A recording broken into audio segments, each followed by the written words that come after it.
பிரபல ஹாலிவுட் நடிகர் Val Kilmer Los Angeles நகரில் காலமானார் என்று அவரின் மகள் மர்சிடிஸ் கில்மர் தெரிவித்தார். நிமோனியா காரணமாக அவர் உயிரிழந்தார் என்று மகள் கூறினார்.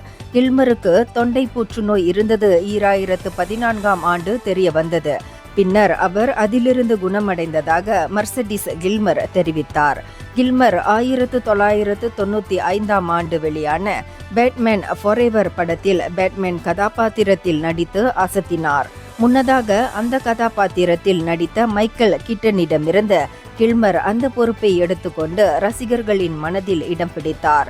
மேலும் 1991ஆம் ஆண்டு வெளியான தி டார்ஸ் படத்தில் ஜிம் மோரிசன் என்ற கதாபாத்திரத்தில் அசத்தினார். டாப் கன், தண்டர்ஹார்ட் உள்ளிட்ட படங்களில் நடித்தும் பிரபலமாக திகழ்ந்தார் கில்மர்.